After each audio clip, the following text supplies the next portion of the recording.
They were very hungry indeed, and felt glad to think there were so many things to eat.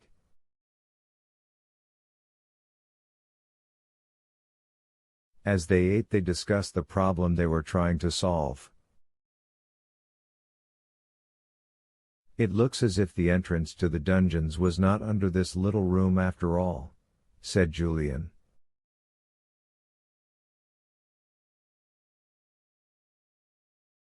"It's disappointing, but somehow I don't think now that the steps down to the dungeon started from here."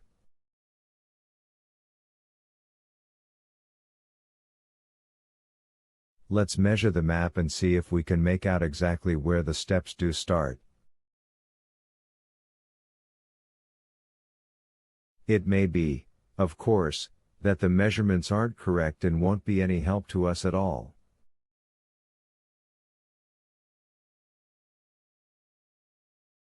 But we can try. So they measured as best they could, to try and find out in exactly what place the dungeon steps seemed to begin.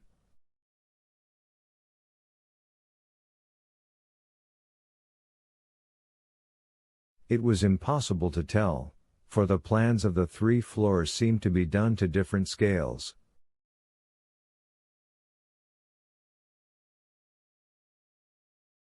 Julian stared at the map, puzzled. It seemed rather hopeless. Surely they wouldn't have to hunt all over the ground floor of the castle. It would take ages. "Look," said George, suddenly, putting her finger on the hole that they all thought must be meant to represent the well.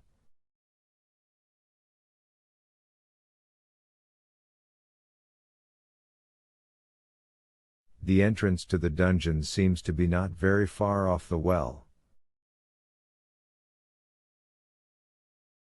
If only we could find the well, we could hunt around a bit for the beginning of the dungeon steps."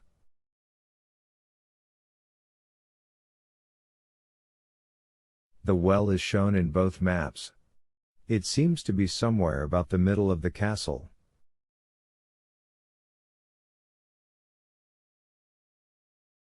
"That's a good idea of yours," said Julian, pleased. "Let's go out into the middle of the castle. We can more or less guess where the old well ought to be, because it definitely seems to be about the middle of the old yard out there."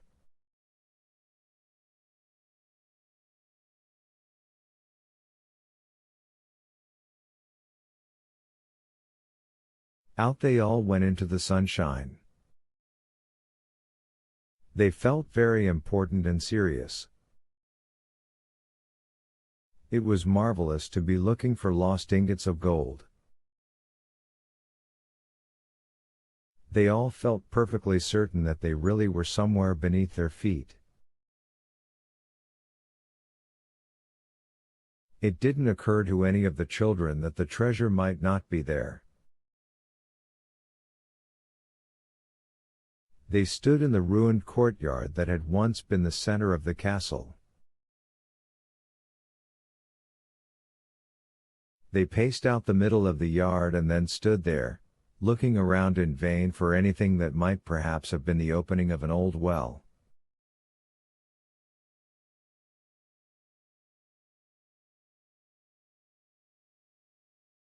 It was all so overgrown. Sand had blown in from the shore, and weeds and bushes of all kinds grew there.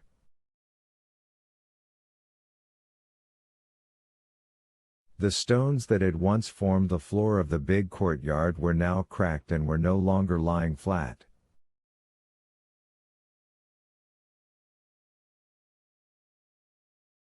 Most of them were covered with sand or weeds. "Look! There's a rabbit!" cried Dick, as a big sandy rabbit lolloped slowly across the yard.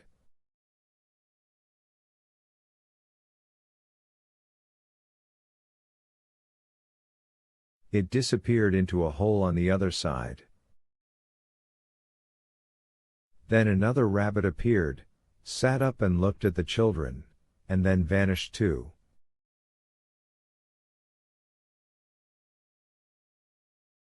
The children were thrilled. They had never seen such tame rabbits before.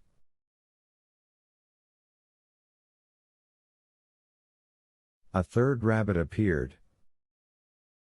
It was a small one with absurdly big ears, and the tiniest white bob of a tail.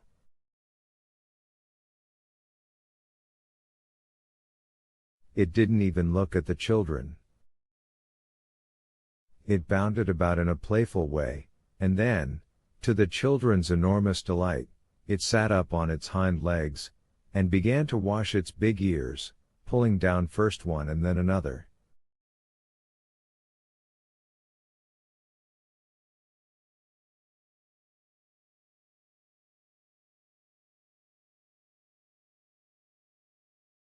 But this was too much for Timothy. He had watched the other two bound across the yard and then disappear without so much as barking at them.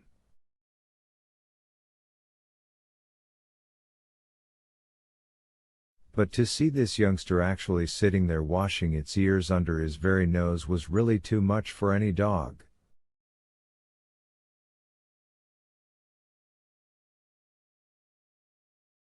He gave an excited yelp and rushed full tilt at the surprised rabbit. For a moment the little thing didn't move.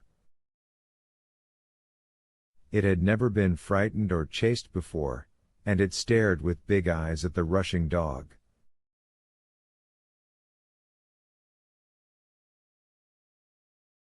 Then it turned itself about and tore off at top speed, its white bobtail going up and down as it bounded away.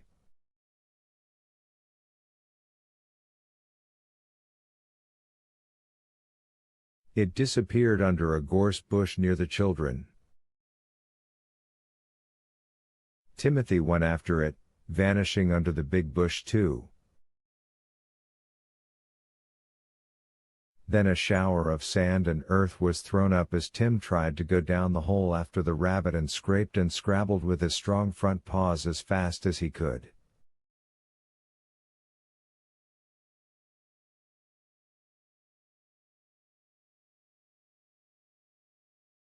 He yelped and whined in excitement, not seeming to hear George's voice calling to him.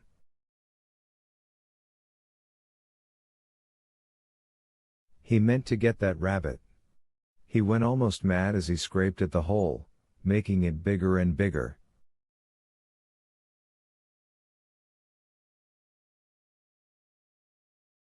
"Tim! Do you hear me? Come out of there!" shouted George. "You're not to chase the rabbits here. You know you mustn't. You're very naughty.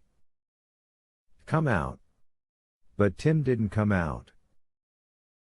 He just went on and on scraping away madly. George went to fetch him. Just as she got up to the gorse bush, the scraping suddenly stopped.